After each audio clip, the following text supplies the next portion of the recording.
Hello Targar friends, hey everybody, it's Jason Blaha here, and once again it's time for another Orc Mode workout, and today was Max Effort Press Day. But a quick reminder for those of you who enjoy and watch these videos every day, please click like down below, reach down there and do that. We got a lot to talk about. This is a lot of training volume today. The max pressing went terrible. I'm not really used to doing close grip with this bar, and the bands, I totally missed. 267. People go, where you get that extra 2 from? Those rings I use, like the collars I use, are over £1 each to support the bands the way I put them on. Makes things easier.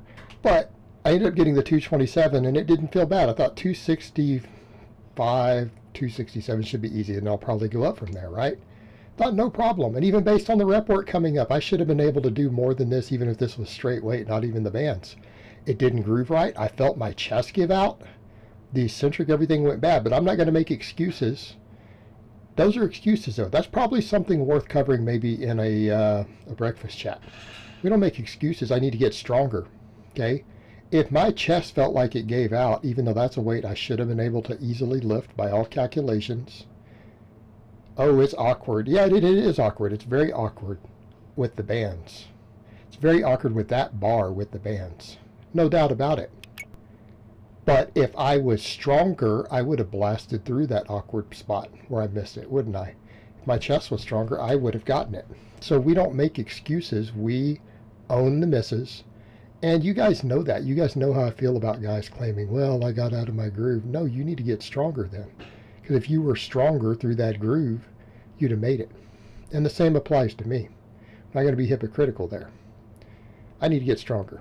So I decided to do kind of what I've been doing with the close grip. I think I'm going to work with kind of just straight weights and go for target reps with this stuff based upon what my maxes and stuff are, usually to determine when I can hit a new PR. Now, if I take this bar based upon this rep work right now, I should be able to easily get 325 with this bar. Okay, because out of these, the first set felt rough.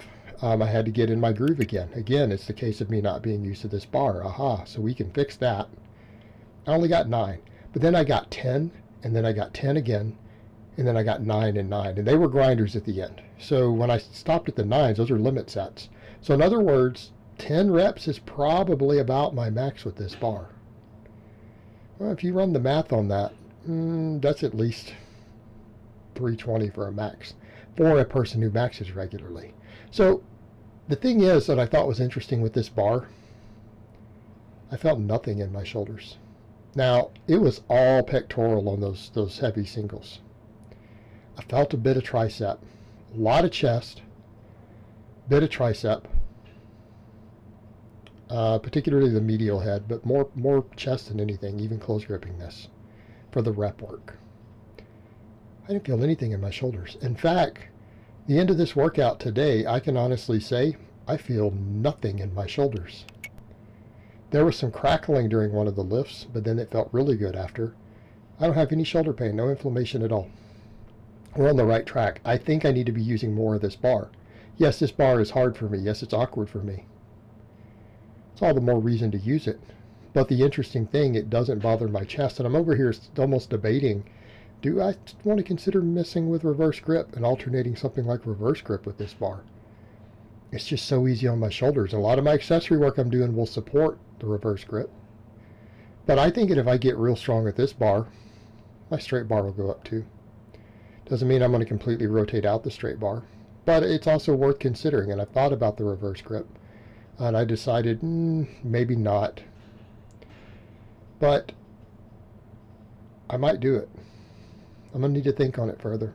Now, some people say, like, you look really awkward getting out of there. Yeah, because this bar is even harder. It comes further down. You have to get around this bar, and I'm using the monolift. Look where the bar is. When I re-rack it, the bar is racked directly above my chest. Right? When we set up the monolift, we're setting up to where we don't have to swing the bar after unracking it. You just press straight up, and then you come straight down. And it comes all the way to the lower chest. So that bar is directly over my chest and even my upper stomach. So I have to slide out from under there to get out from under it. So some people who said, why don't you do the zombie rise? Well, I can't really with the monolift. It's flat-footed anyways, but I have to get out from under that bar still. And when I use the monolift, because of the way I'm setting up, I slide the bench even further up than I normally would. So it just puts me in a position to where I've got to get out from under it. So I've got to slide myself down, and then I've got to duck my head around when I come up. And it is what it is. I'm happy with the performance on this, though, because when I hit that miss, I'm like, am I going to be able to even get 220? Was it going to be 7 reps? 225 after that miss? But instead, it ended up being 2 sets of 10, 3 sets of 9. And like I said, the last ones, they're a little bit grindy. But I think what I'm going to do is mess with mostly just 225 for whatever bars I use, whether it's closed grip with the straight bar, closed grip with this bar, and build reps. Because again, we're going to focus on volume and hypertrophy. Now, it needs to be quality volume. It needs to be effective volume, right? And we're going to put a lot of effort into making sure that it is. If I can bring up my rep maxes and do like 5 sets with these, what happens? Okay, we're dealing with 9s and 10s now. How about we get these to 12? Same thing when I go do the close grip even, right? We'll see what happens if I mess with reverse grip too. We need to get these up. Now we're going to max against bands and chains until we're ready to PR each time. But you know what? Every time we can start hitting rep PRs, we're ready for max PRs. So I did a slightly different angle today for the camera for the dips, and I decided the same thing. Let me just build up on a 45-pound plate for 5 sets. And I ended up hitting failure. I failed on rep 9. So this I got 10 for 4 sets, and they were tough. So probably, especially this after doing 5 sets of other pressing, dips are a little bit challenging. They light my chest up, and I still feel a lot of tricep. Now the thing people will notice with the lockout, my lockout for my structure isn't arms fully extended. But even then, if you guys notice, that's my lockout there. When I get onto the bar to stand up, that is where my arms lock. That is my bone structure. But this isn't locking as far. People will say, why? I'm leaning forward to get a lot of chest. I'm making this a bigger chest dominant movement. So because of that, notice if your arms stay upright, if your forearms are perfectly 90 degrees from the floor and from the bars, and you're leaned forward, you're not going to be able to do that. You're going to have to go all the way up back into a tricep type movement. And then it throws your balance off. I'm doing this as a chest and a tricep exercise. Right? This is one of the best chest exercises you can do. I need a lot more chest. Now, I need tricep too, but my chest is what limited me. My chest is what limited me on that lift today. Had my chest been stronger, we might have seen a tricep weakness come out on the top as I kept ramping up. But my chest wasn't strong enough to push through that groove. When the bar got a little awkward on me, my chest was not strong enough to push through. We know I need more pec for my benching. Even though we talk about a lot of tricep weakness with the close grip stuff, and I'm going to focus really hard on both. They're going to be a big deal. Lats are going to be a big deal. Why? Because lats power me out of the bottom big time in my close grip work. That's one reason when you guys have watched me miss heavy close grips, I explode out of the bottom. My lats help. The lats are the reason that when I grab the buffalo bar, I'm 7 pounds stronger, because my close grip with a straight bar is 345. You guys have seen me do 352 with the buffalo bar twice.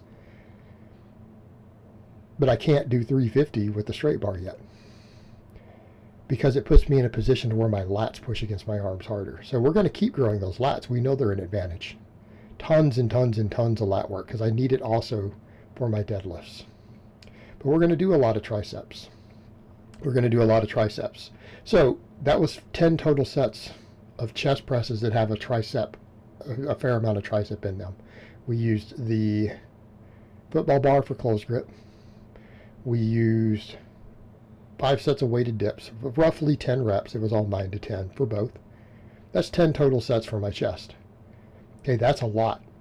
Triceps can handle a little more. So my triceps, I did 3 sets of the skull crushers today. And the 10 rep sets were hard. Now, when I first did the first warm-up with this, I did a warm-up with the bar. My shoulder crackled quite a bit. First set, it crackled a little bit on each rep. And then after that, it felt perfect. Everything was in perfect position, no pain. There was no more sound coming out of it. Everything is good. So I've noticed this exercise seems to actually help rehabilitate my shoulder a little bit. And it makes sense because, again, we know that like the long head of the tricep is part of shoulder stability. And a weak long head of your tricep can actually be problematic for shoulders. So We're going to keep my shoulders healthy, and I'm not going to do anything that aggravates them. I don't care. I don't have to do any of that to get stronger. I don't have to overhead press. I don't have to do pull-ups. I don't have to incline. I don't have to do anything where I raise a weight above my head or my arms above my head. It's not necessary for me to get brutally strong on all my lifts. And if my shoulders get healthy enough and I continue to build the rear delts and the mobility and everything up, which the rear delts will help, it'll be fine. It'll be fine. Oh, and I did these just to make up for people thinking, I've had people say, well, you have a weak core or some silly stuff. You guys see me squat and deadlift 600 plus. I have a weak core. So I decided just to sit up with this each time at the end of each set with it up on, holding it up on my chest to just sit up. So, you know, again, I can hold 60 pounds up on my at my chest level and sit right up with it. I think we're pretty good. 3 sets of this was all I could handle. I don't want to overdo the tendons because this can beat tendons up. So I decided I would do band work later in the workout for you guys, which you guys will see coming up, to really pump those triceps and to help with the tendons, because this is the downside to these skull crushers. A skull crusher like this is one of the single most effective tricep exercises you could ever do. And I'm to the point where I've seen coaches and other people say, you know what, this would be the greatest tricep exercise if it didn't beat your tendons up. It would probably be king of tricep exercises as far as smaller movements go. It's so effective. So I'm going to do all the band work to help with the tendon health. Then we did the Supine Grip Penley rows. We'll just call them rows in the comments. I added 5 pounds today. We did these last time with 205. Today I did them with 210, and I got 11 on the last set. The first set's usually a little bit rough because people sometimes are like, why do you seem sometimes a little weaker on your first set? Because it's my warm-up. I don't warm up after my max lifts. So, and some people are not aware of that. If I'm doing higher reps like this, like 10 plus, I don't do warm-ups at all. So for example, when I go to that benching for the 10s there, I just go straight from the max to 225. Dips, I don't do a warm-up, I just slap the 45-pound plate on. But the dips we're going to treat the same way, aren't we? I'm going to try to build reps. I want to get to sets of 12, sets of 15 or whatever with that 45-pound plate. Okay, same thing with the 225 on all the pressing. We get 5 sets of 12, then we know we're ready to PR. We get 5 sets of 13, we're ready to PR again. So on and so forth. Now if I can get 5 sets of 15 with all those weights, I'm putting on a lot of muscle tissue at that point. So we're always going to push the volume up, but we can always estimate what our max is going to be. And I can always calculate, you know, again, based upon a max, if I do set a PR, what sort of reps I should be able to get with these straight weights. And we'll do more and more of that for programming purposes. When we use it back and forth, both directions. But the name of the game here, guys, it's going to be a ton of volume. It's going to be effective volume, and we're going to be looking at, can we build as much muscle as we can everywhere that we need it. I'm going to really focus on putting on size for a while. So we're going to stop seeing some of those misses once I get more size on in the right areas and I focus more on this and get used to the volume. We'll see some benching PRs coming along again. You can guarantee it. Because I know and watched the patterns of what I've done in the past. So usually after, again, when my shoulder wasn't bothering me each time, when I put on a decent amount of size, I get PRs. But in this time, we're going to have to be very aware of shoulder health. Shoulder health is going to be critical for everything I do. But these rows went up 5 pounds today and then added a rep at the end. I think I'll do the same thing I'm doing with the others. I need to get these up to 225. And that's a good number because we should be about as strong on rowing as we are on benching. They should be fairly even strict rowing like this. And again, this will build my biceps. I don't want to do a bunch of curls right now. I need to focus on triceps, not a bunch of silly curls. If I'm doing all this underhand grip stuff, I get a lot of bicep activation. And all these underhand grip exercises, when you look at the data, they hit the biceps harder than a lot of curls do. Than like real small concentration curls. They don't even hit the biceps as hard as these do. And it makes sense because the bicep has, you guessed it, 2 different functions. And no, I don't mean the rotating the wrist. It's involved with shoulder movement. So when we have a movement like this, it uses the bicep for both of its functions, we get good activation. It's not just that it's a big exercise, it's that most muscles in the body are not intended to only work off a single joint. That's why single joint exercises are really only used for specialized training. And they have their place, and I do some. I'm going to even do some today on camera. But they should never be your primary builders, because a single joint movement can never work all aspects of a muscle, or at least of most muscles in the body. So what I decided to do with these inverted rows, I decided just go to body weight, and if I get 20s, I get 20s. They all ended up being 16 to 20. I was pretty much taking them to failure after the first set, and I started losing reps. And so we ended up with about 16, but that's right about within 5 reps. If 20 is our max, and we're grinding to get 16 or 17 near the end, we're right at the edge of our effective rep zone. But I decided to superset them with these band press downs. So when people say, how are we supposed to do these for tendons? This is what you do. And no, I did not invent this. This is what they do at Westside, one of the things they do. You do them fast, you get an overspeed eccentric. And they cause one hell of a contraction. And one of the things you guys will notice, and yes, I'm going to clip these for brevity, because this is a lot of reps. This is 50 plus reps for the band press downs, and we're dealing with 16 to 20 for the inverted rows. This is a lot of time spent. These are contracted position movements. That's important for if you're looking at pump work. I'm already doing a lot of stretch type movements. There's a lot of stretch involved in a lot of these muscles and other things I'm doing, particularly like those skull crushers. Right, and I'm going for a little more tension there. With these, we're going for volume. We are going for metabolic fatigue. But particularly on the band press downs, it is about building tendons. But it's the same thing here. We're getting a lot of the high rep stuff like this, where a lot of the muscles are in a contracted position. And I felt a ridiculous amount of bicep on these. My biceps, I got a ridiculous amount of pump, and I don't normally get pumps easily. Same thing supersetting them with the band press downs. It's allowing me to do that. And now we could argue it might be slightly reducing the quality of the rowing in terms of muscle activation, but I already did 5 sets of heavier strict rows. And at this point, as long as we're getting quality sets in, it's kind of like the point I made yesterday about quality sets. Beyond a certain threshold, and the way to look at it is at a certain point you're getting junk volume. I didn't quite hit that junk volume zone. I got real close when we're down to only like 16 reps. We're getting super close. But even then, with some of that, when you're dealing with it, you're getting some growth stimulation when you have the shorter breaks. It's just not ideal. Now, in this case, I'm taking the long breaks. It's that I'm just accumulating so much fatigue that I'm losing the ability to get further in sets. So again, we're hitting failure. And some of those you can't tell I'm hitting failure. You can't tell that I'm hitting it. But I'm getting to the bottom and then going to pull another rep, and I don't pull, my body doesn't come up. Therefore, I'm done. The same thing with these band press downs. I'm going till I get to a rep where it gets to the top and I go to press it down and it won't come down. That's failure. Now, I do a lot of rest pausing in there, just trying to make sure I get to that point. But the whole point here with the band press downs, this is about building tendons. And it's the same thing with the higher rep rows like that. If I'm going to do up to sets of 20 with those, it's helping build those tendons and connective tissue. And that's something that we have to factor in too, as far as injury prevention and hypertrophy and everything else. This is one of the reasons that as long as you're doing max work to get stronger, a lot of this rep work can have a lot of benefits to strength athletes. Because if we get our tendons thicker, we can handle heavier loads. We reduce our injury risk, right? And we get a lot more blood flow to tendons, in addition to the fact that we are getting hypertrophy. And with some of it, I'm at a point where I'll take size at any cost, because at the end of the day, if I'm going to weigh a certain weight, even if we could argue that it's less effective hypertrophy at a certain point, even if we argue for some sarcoplasmic, and that's not proven, it's a good hypothesis, it's still better than body fat. I would much rather have muscle than body fat at any given weight. You're still going to be stronger.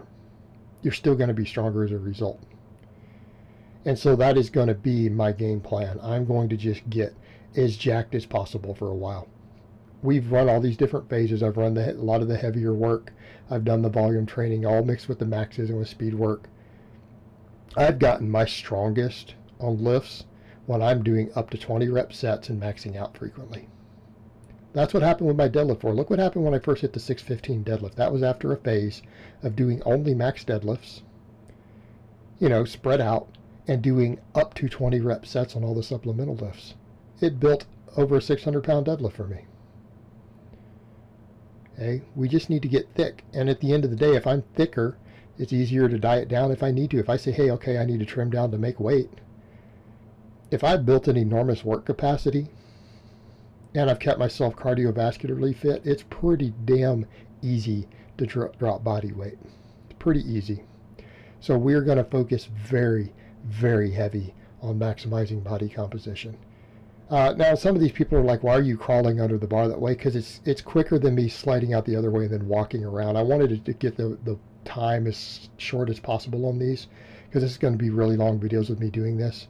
And I'm trying to crawl under there, not to stand up and walk all the way around, so that I can trim the video short. But my arms were ridiculously lit up, both the biceps and the triceps at the end of this. Good workout. All the work was good, even though the max went catawampus. The work itself is good. I know I'm going to get bigger and stronger from it. So I hope it's been informative, and I will talk to you guys next time.